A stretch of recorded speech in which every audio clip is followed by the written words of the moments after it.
परिचय। नमस्कार बच्चों, क्या तुम मुझे जानते हो? हाँ, मैं 1 रुपए का सिक्का हूं। जब आप बाजार जाते हैं, आप फल, सब्जी और दूसरी पसंदीदा चीजें खरीदने के लिए मुझे खर्च करते हैं। आइए मुद्रा के बारे में जानें। आओ सीखें। रुपए और पैसों का विनिमय करना। रुपए और पैसों को जोड़ना और घटाना। वस्तुओं के एकल और गुणज मूल्य का निर्धारण करना। कुल मूल्य का निर्धारण करना।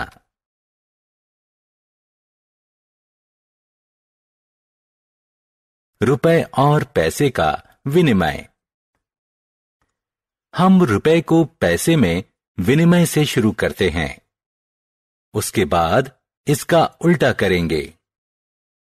1 रुपया 100 पैसे या 2 50 पैसे के बराबर होता है। 25 रुपए और 25 पैसे। 25 को 100 से गुणा करके उसे 25 पैसे से जोड़ देंगे। यह 25 100 जमा 25 पैसे हो जाएगा। हम इसे 2525 पैसे कह सकते हैं। आश्चर्य, इतना सारा पैसा! पैसों को रुपयों में बदलना।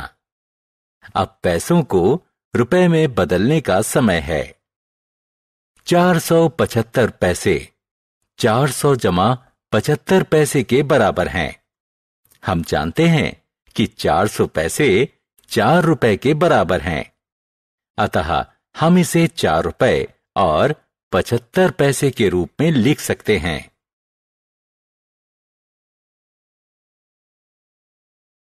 रुपए और पैसे जोड़ना। आइए रुपयों और पैसों का जोड़ सीखें।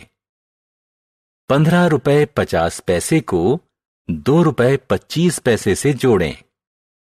दोनों राशियों को अलग अलग स्तंभ में लिख लें। पहले पैसे वाले स्तंभ के अंक जोड़ लें। 50 पैसे जमा 25 पैसे का योग हुआ 75 पैसे। अब रुपए वाले स्तंभ को जोड़ लें। 15 जमा 2 हुआ 17।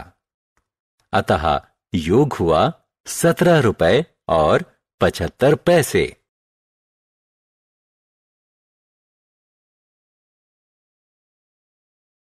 रुपए और पैसे का साधारण घटाव।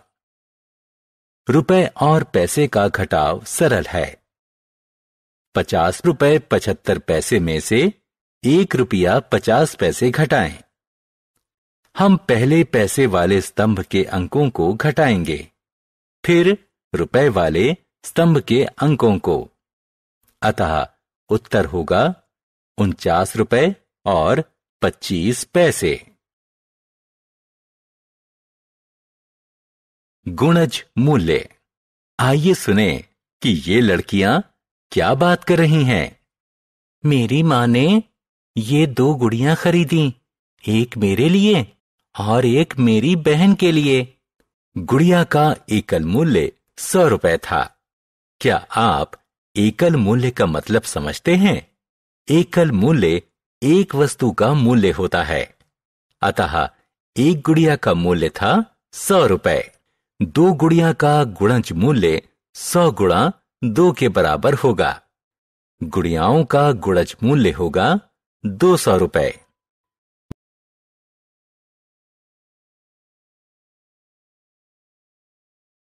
मूल्य का निर्धारण। मूल्य का निर्धारण विभिन्न वस्तुओं के कुल मूल्य को जोड़ना होता है। हम इसे एक उदाहरण से समझते हैं। 4 पेंसिल, 2 चॉकलेट और 1 टेनिस बॉल का कुल मूल्य कितना होगा? यदि पेंसिल का एकल मूल्य 1 रुपया 50 पैसे, चॉकलेट का एकल मूल्य 15 रुपए और टेनिस बॉल का एकल मूल्य 5 रुपए है, हम इन सभी वस्तुओं का कुल मूल्य निर्धारित करेंगे।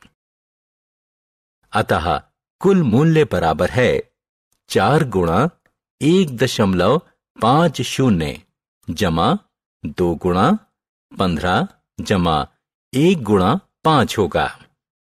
यह 6 जमा 30 जमा 5 के बराबर होगा, जिसका योग 41 रुपए होगा। हमने क्या चर्चा की?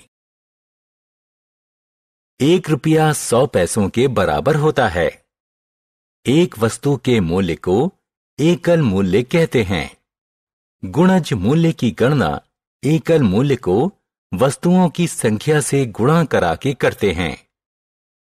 मूल्य निर्धारण विभिन्न वस्तुओं के मूल्य को जोड़ना है।